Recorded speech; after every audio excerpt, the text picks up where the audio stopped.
I want to let you know this is my friend Brian Moran. We go back almost 30 years, and God has just sent me to this location out here in Far Rockaway to serve. And I just run into Brian here today, and Brian is just opening up all the hierarchy throughout the whole city to me so that we can do it. They just asked me to do all the spiritual counseling here to begin to really bring a leading role. So I need volunteers.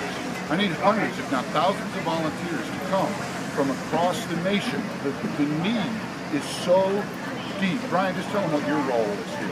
I came in here originally to help out some firemen families with friends of mine that had flooded basements and mud and what have you.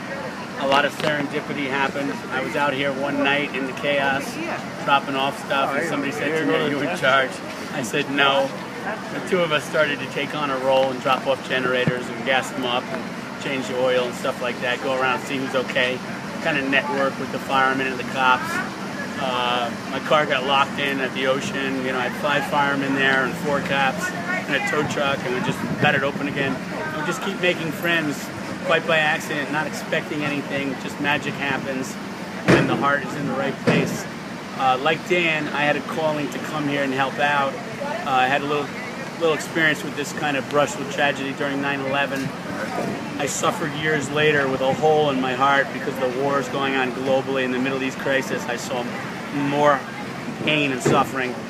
When I came here and I came over the Cross Bay Bridge, I just couldn't believe there were boats and houses in the middle of the road. I had to navigate my SUV through it, and it was, I got scared for a minute, but I stayed. I slept in my car the first 3 nights, and we used my chainsaw to cut some stuff up, get things out of the way, little by little.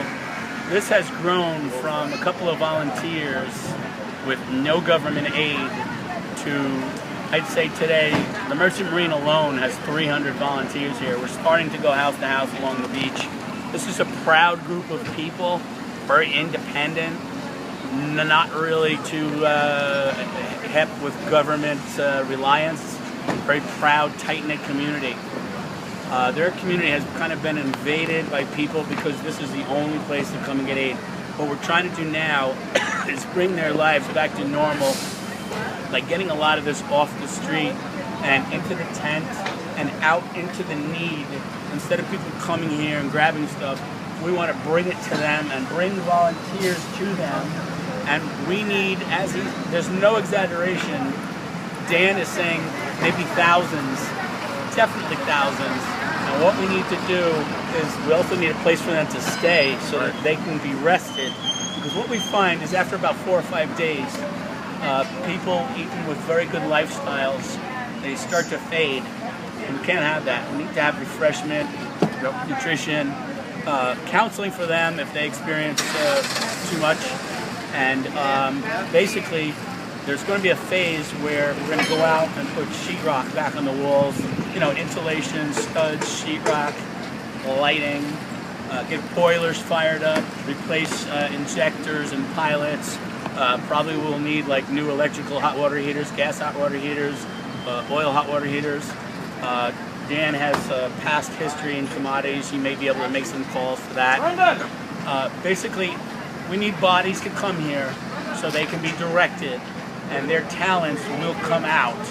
We don't know exactly what we need you for, but when you get here, we'll give you a job and you will make a difference in these people's lives. Thanks, guys. Just get here and we'll find something for you to do. Talk to you again soon. Good job.